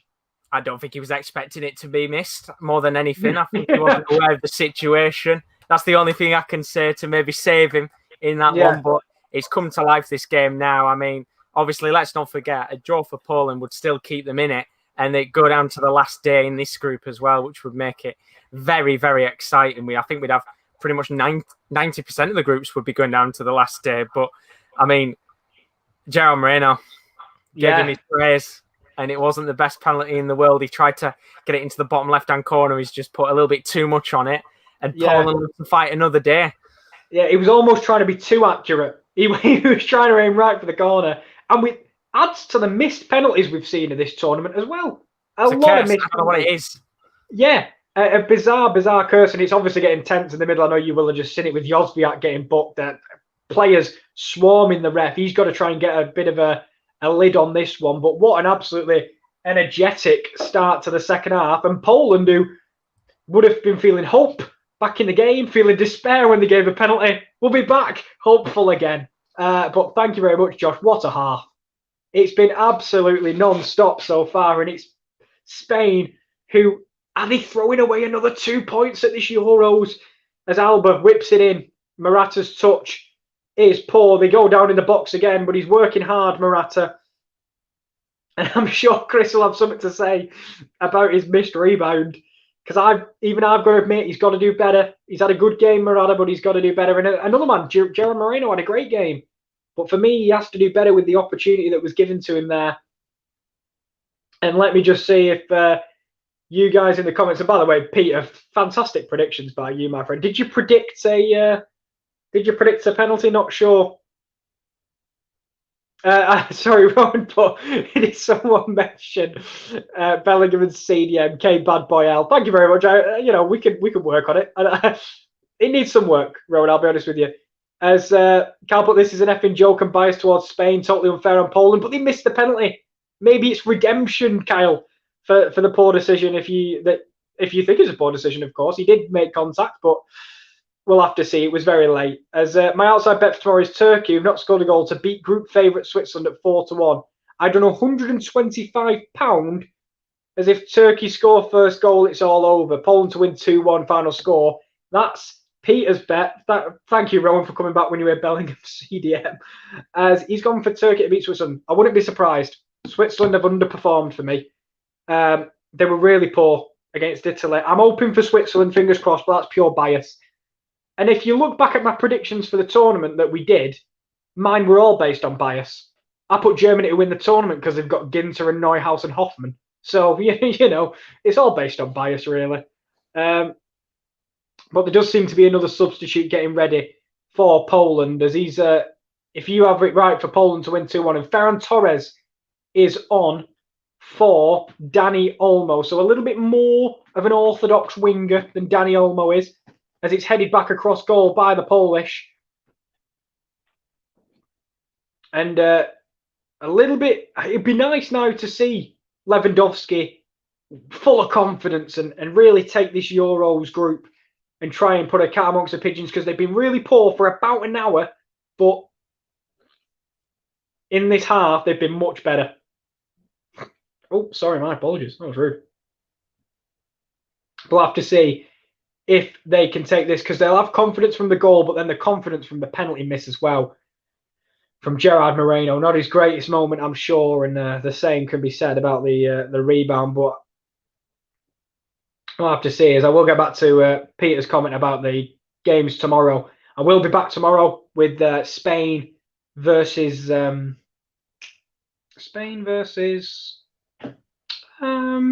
not Spain, Switzerland v Turkey.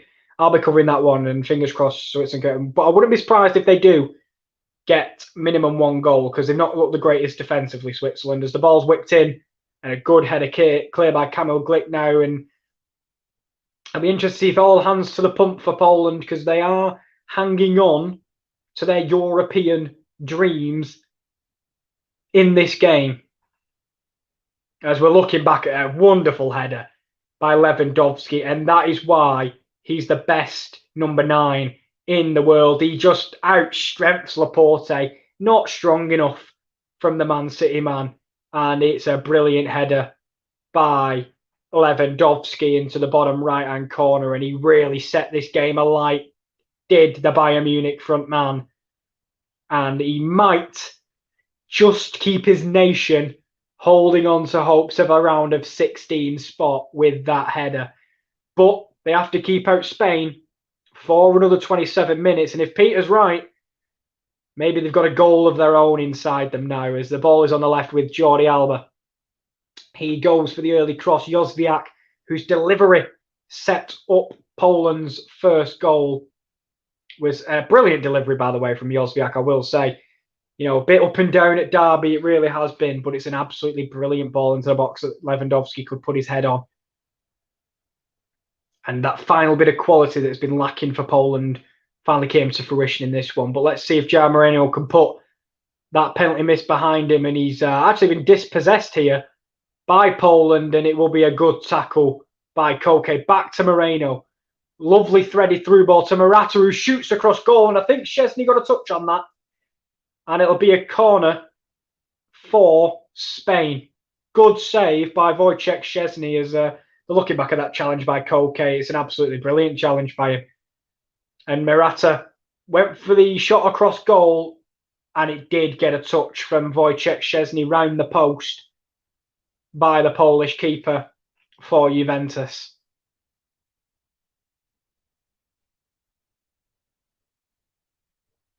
Koke's on the set piece. He goes near post, a bit like England did last night, and much like England, no success from that there. But no success on the counter either from Poland, and he'll come right back at them through Morata. And I thought that was a really bad challenge. I've got to admit, I thought that was a bad challenge. But the free kick has been given the opposite way, and it'll be a free kick for Poland. It looked like a scissor tackle from my view by Swiderski. And then Swiderski actually appeared to be fouled by Koke, but it's an absolute melee in the bottom right-hand corner of the pitch. And eventually the referee resumes order and gives the free kick to the Poles as we do tick down to 25 minutes to go in what has been a very entertaining night and a very entertaining set of 3 games. As Peter says that he thinks Portugal will win the Euros even after today's result, but let's see what Jozwiak can do. He's completely miscommunicated with Lewandowski there, and if you a fair play, I'm just gonna keep with my prediction and say Germany because they've got 3 Gladbach players, and Gladbach.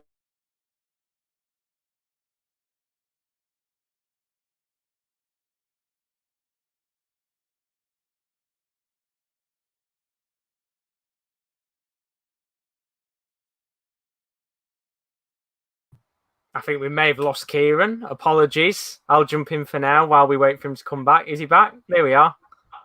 Am I moving? You froze for a second. I was like, what's going on? I'm just moving my right hand to see if I get back. I don't know, Josh, I'll be honest with you. But anyway, thoughts on what we've missed while you've been away? Not much. It's an interesting one because obviously I've got commentary on.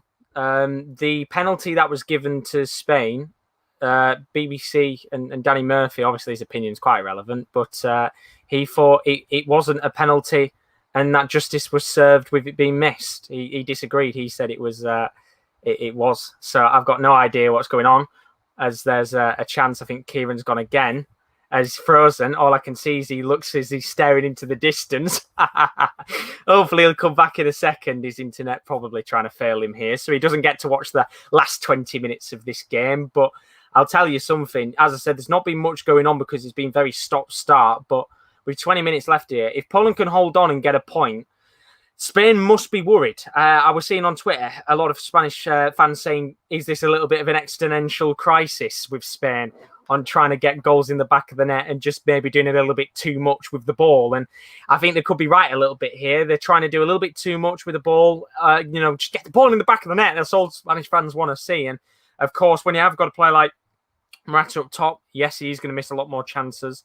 I just think right now, if you're a Spanish fan, if you do go into that last game on 2 points, you know pretty much that you've got to win that game against Slovakia, which I think they can do, to be honest with you, as we're just seeing Sarabia come on for Koke for the final 20 minutes of this game. But as you said in the chat, Carl, I think that original penalty shout we did have 50 seconds in should have been checked because it was probably very similar to the one that was given for Spain. I think there was a lot of people saying it was very similar to the Sterling one yesterday where Robertson stood on Sterling's foot. I still disagree with that one. I thought that wasn't a penalty, just Sterling trying to get something. But the one in this game, in that first 50 seconds, definitely did look like it should have been a penalty. So we'll have to see as we enter the final 20 minutes of this game. And hopefully we do get something. And stats-wise, the match, while Kieran has gone, he will be back very shortly. Hopefully, fingers crossed, his Wi-Fi works again.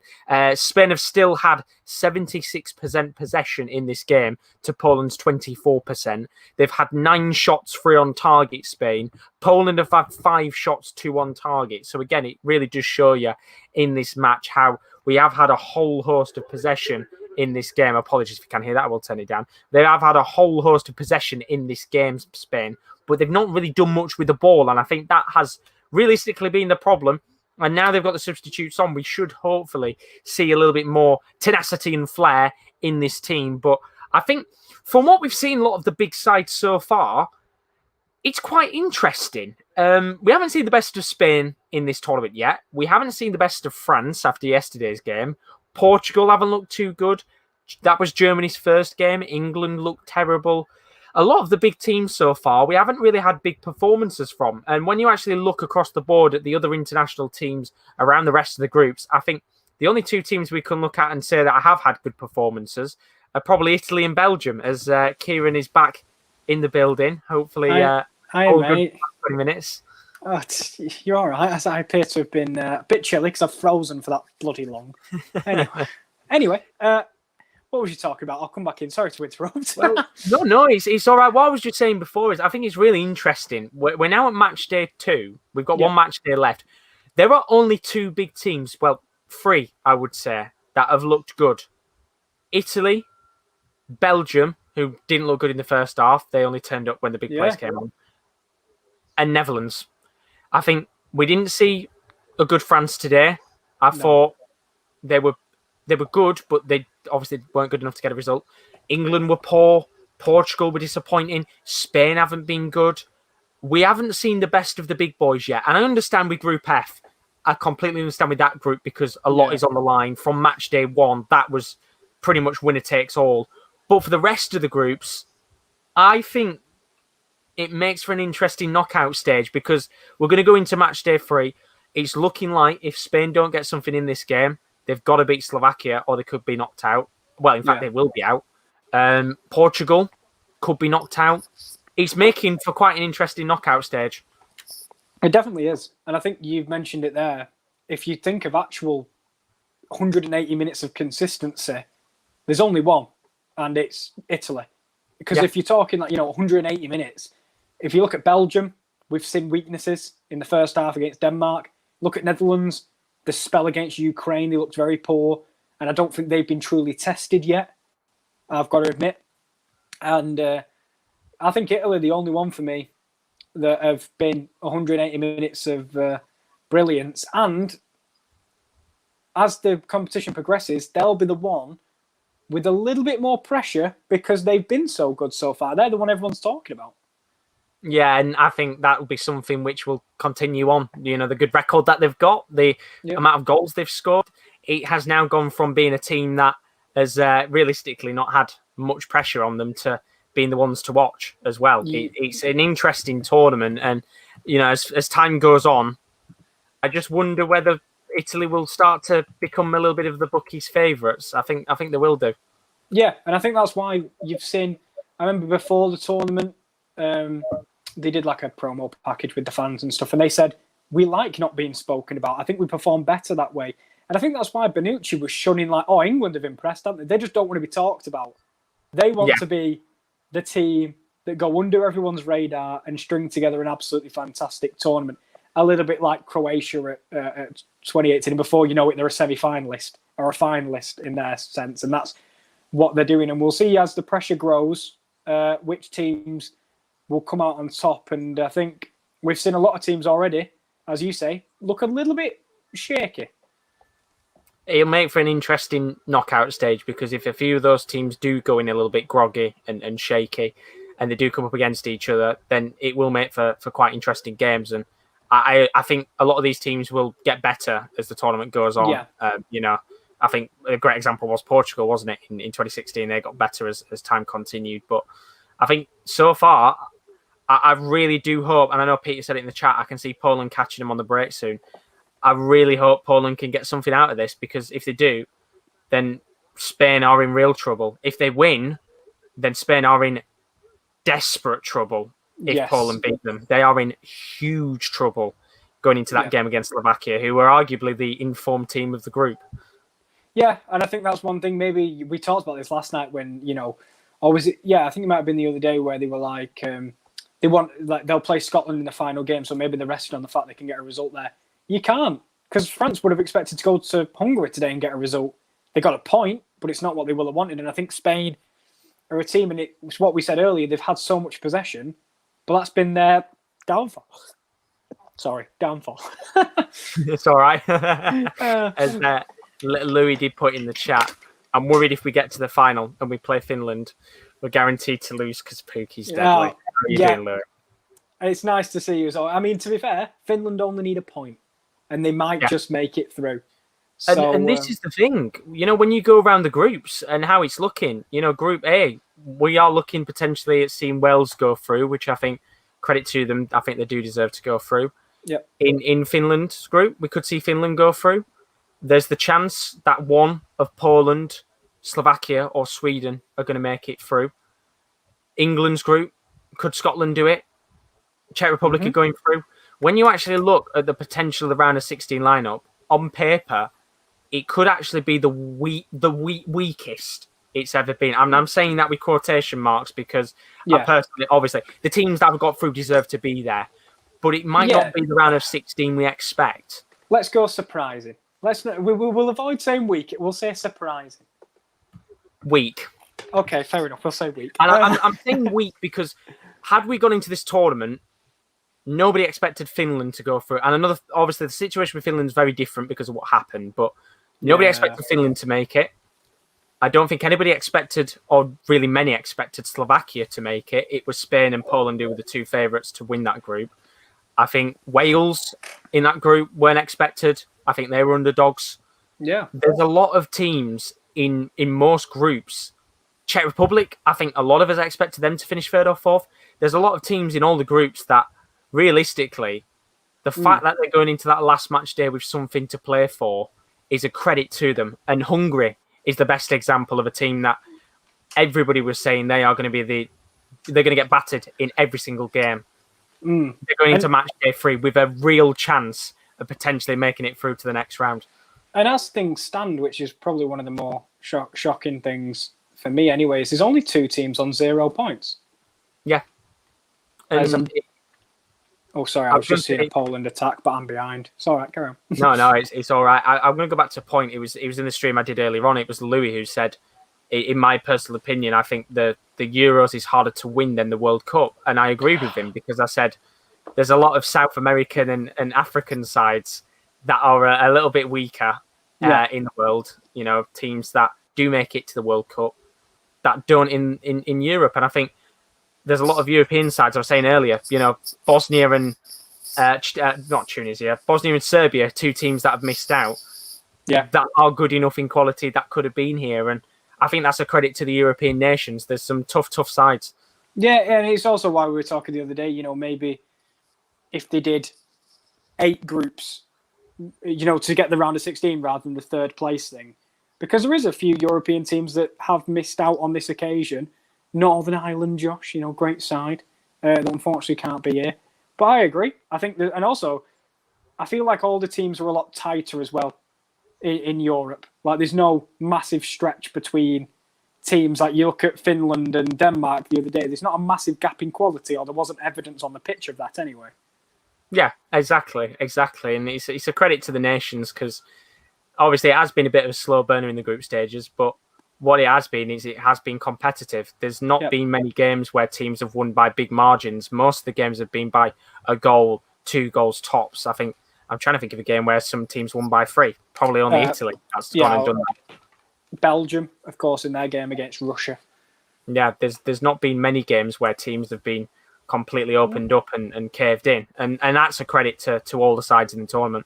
Oh, I think definitely. And it's a fair point that maybe the Euros is harder to win than the World Cup. But I think it's been a decent tournament, as you said. There's been a few games which have really caught the eye, today being one of them, I've got to admit, and obviously the Netherlands-Ukraine game as well. But I feel like, as you said, it's been one of them where, I think we said this the other day, it's been a good tournament, not a great tournament, but not a bad tournament either. Just a very steady tournament. Yeah, I think that's the best way to describe it. As what the bloody hell's going on here? As Szczesny picks up the ball in the end, and coming into and obviously you're a little bit ahead, but coming into the final 10 minutes, have Spain looked like they've got any urgency? Because I don't think they're getting desperate yet, which is a good thing. Yeah, it's a weird one because it's hard for Poland to get something in this game with a win. They're going to have to probably take one of the very few chances that will come to them. They might get a single chance in this last 10 minutes, and they're going to have to take it.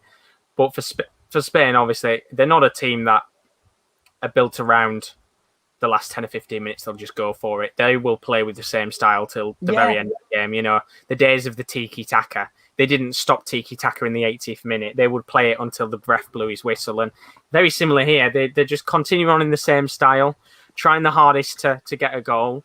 They've had a few chances here and there. It's just whether or not Poland switch off. Yep. And we'll see if they take any of these chances with 10 minutes to go. But thanks, Josh, for filling in. You're very welcome. You're very welcome. I appreciate it wholeheartedly. As I say, hopefully, as the start of next season, we'll have less of this because I'm going to buy myself. I'm going to treat myself, Josh. I'm going to, bit of self therapy. Cash, enjoy yourself. Get something nice. Yeah, retail therapy. I know a lot of people that rely on that, and that's my new thing now.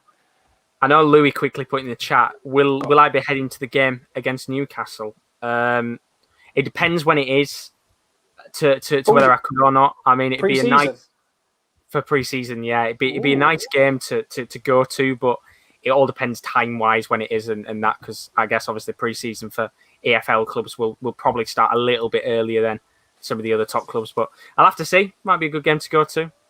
Yeah, has your home kit been released yet? Because I know there was a rumoured one. Has it been released yet? Yeah, home kit came out on that day we were talking about it. I don't actually think I ever asked the proper question for it, but yeah, it looks quite nice. Oh, I was going to say, have you seen ours? Ours got released recently. I haven't seen yours. I'm not going to lie. Fake fan. I know you're not an actual fan, but you're how dare me not support Hull City? Shame on me.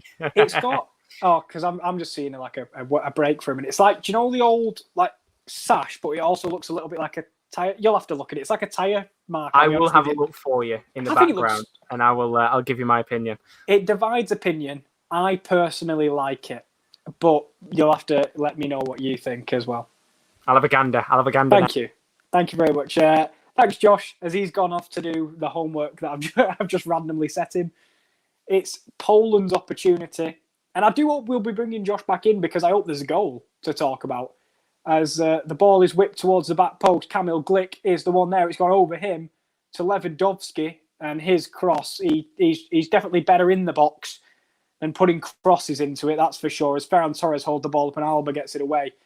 And we said they're not going to veer away from this tiki-taka style as Spain. They're going to stick with it. Whether that helped them or not, we'll have to see, because we saw against Sweden, they just couldn't break that yellow wall down towards the end of the game. And this time, it'll be a wall of Poles in their way with 8 minutes to go. And obviously, however much is added on in the end. It's Pedri to Jordi Alba.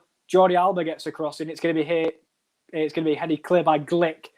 Rodri this time to recycle the ball. It's cleared by Glick, who, got to admit, at this stage of the game, you need a man like him to step up, an experienced centre-back who's done everything in Europe when he was playing for Monaco, now at Benevento. He is a real experienced head, but that's a ball chipped in, and he's going to be chested down. Morata, great heroic save by Wojciech Szczesny, and he's in the walls because of it. And it was a lovely chipped ball into the box by Jordi Alba, and Ferran Torres was on the end of it, and he chested it down to Alvaro Morata. And heroic goalkeeping by Wojciech Szczesny to come out at the feet of Morata and stop that chance. Not much else the Spaniard could do with it, but it's a brilliant save from Wojciech Szczesny, and that might be the difference between 0 points and 1 for this Polish side.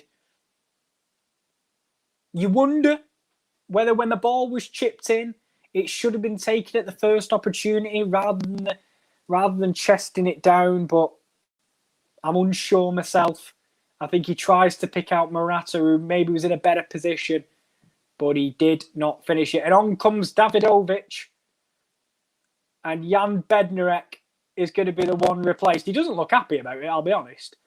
He looks actually very disheartened. I kind of feel bad for him at this point. As we're looking back at this Polish goal from earlier in the game, and I'm still waiting, Peter, because you did tell me that Poland were going to win this one.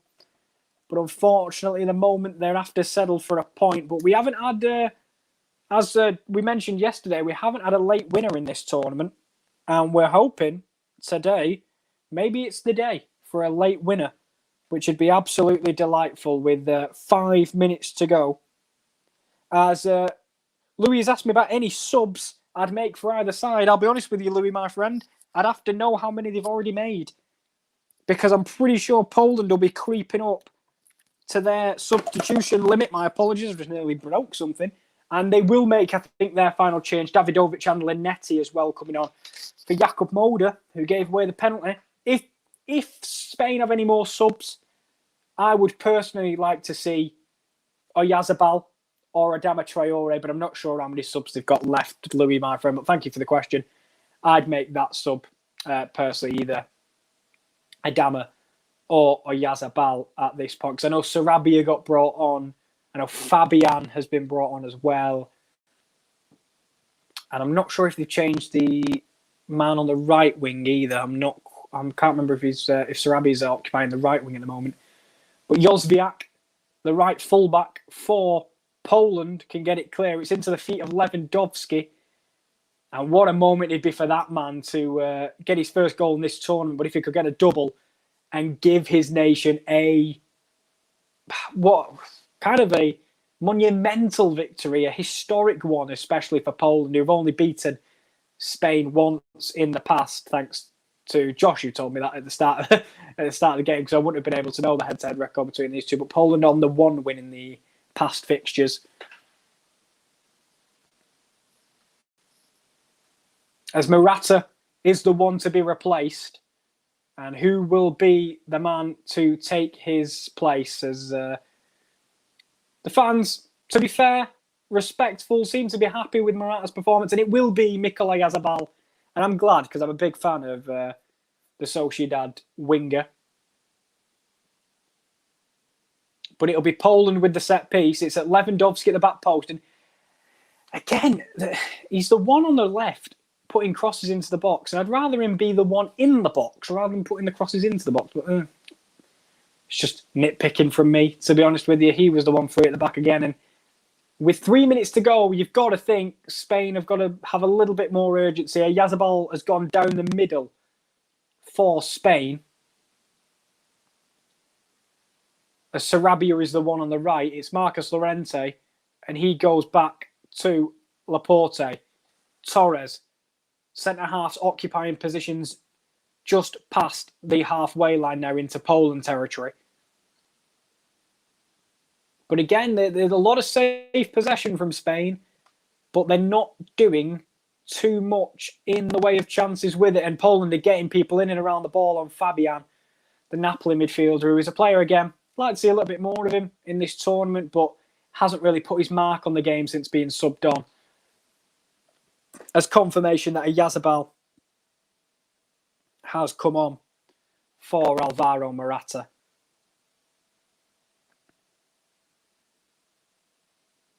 It's Ferran Torres who's trying to win the ball back, and he gives away a foul in the end, and it's looking more and more like Spain may, after match day 2, beyond the 2 points, and Paulo Sousa will definitely be the happier of the two managers if his Polish side can pick up the point in this one. And you can tell by the Polish fans, this one would feel like a win for them. But it's a long way to go just yet.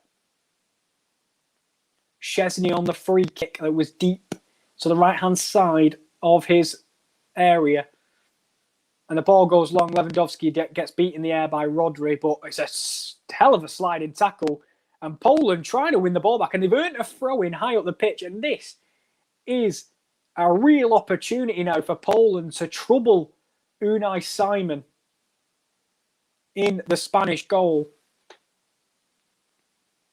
And it'll be Jozwiak. Tries to thread the ball through to Lewandowski as he did earlier, and the switch of play only finds Pugash. It's tricky little bit of footwork from him, and he's dispossessed, and it's getting extremely scrappy, but it allows Poland to try and get back into the defensive shape, as Linetti, the man who scored in the opening game against Slovakia, unfortunately they were 2-1 defeat on that game. But what a massive point this would be for Poland. If they can get it, of course. It's Llorente on the right-hand side. Tried to be a little bit too clever, Pablo Sarabia there, not on the same wavelength, and now Poland can come. It's a flick behind from Lewandowski, who's breaking out into a sprint, but there's a man free on the right. And unfortunately, they could not thread it through, and they would have been seeing the match winner in their rearview mirror there, but unfortunate.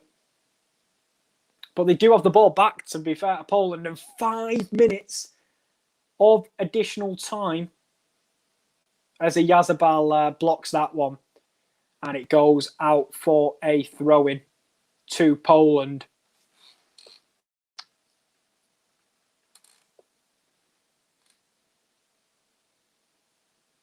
And what a nervy 4.5 minutes this is going to be for both sides. As Lewandowski goes down, I'm not confident as to why.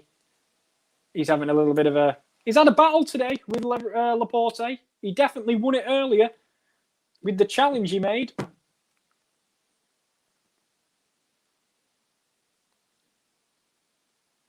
He was very weak when the header came in, but now it's Spain's opportunity to come forward, and it's Jordi Alba. As Rowan has put something in the chat, let me just have a look, Rowan. Genuinely, do you see Spain going far in the tournament? Just 2 draws, doesn't seem confident. Well, the problem I have with Spain is a problem we've mentioned earlier is they control a lot of the game, and I do think they'll come unstuck against a better team. But I'd probably say they're quarterfinalists more than likely would be my guess for Spain. A good tournament. I could see them getting to the semis, but I'd personally go with quarterfinals for Spain in this tournament. But as you say, they may not get out the group, and 2 draws doesn't make the best viewing. You know, they have a, on paper, easier final game in Slovakia. I do think they will topple Slovakia, as valiant as they've been throughout this tournament. I do think Spain will get the better of them. So they'll probably go through. But you never know how the knockout stages are going to draw. So I'd probably say quarterfinals for Spain would be my guess. But 3 minutes to go. This could end as a draw, but it could also be a win with only 3 minutes to go. It's not over, this one. As Pau Torres clears it to the right. Marcus Llorente. And it's poor from Spain. It really is poor. But Unai Simon needs to pick up the ball now. It's really poor from Spain. And sometimes in this game, the attackers have not seemed on the same wavelength. They were much more impressive in the first half, that's for sure. But overall, I actually don't think they've been as good as they need to be to pick up the win. As I say, for all the possession, in terms of clear-cut opportunities, they've had a few, but they still need to be a little bit more ruthless in the attacking areas as Laporte goes down, and that'll be a booking for Robert Lewandowski. And as I say, those two have been at it all evening. Lewandowski getting the better of Laporte earlier with the header, and this time Laporte is on the deck after I think he stood on his toe more than anything, and that can be painful. If you've experienced your toe being stood on it, it's painful. As Fabian, his deep cross finds Jordi Alba, it's put across the box, and a weak call for handball from the Spaniards. I think it was led by Ferran Torres.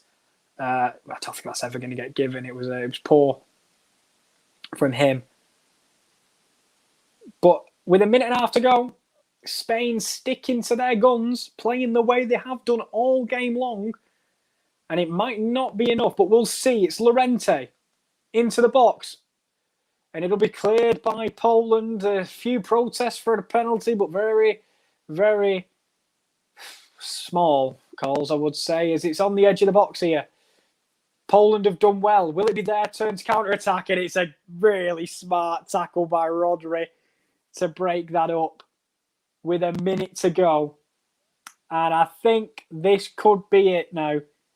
This game 1-1. Not what Spain will have wanted. It gives Poland a fighting chance.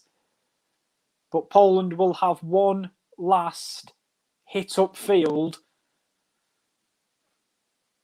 As they're looking back at the Lewandowski one. And yeah, just a collision between the two. And 30 seconds to go. It'll be one Chesney kick upfield.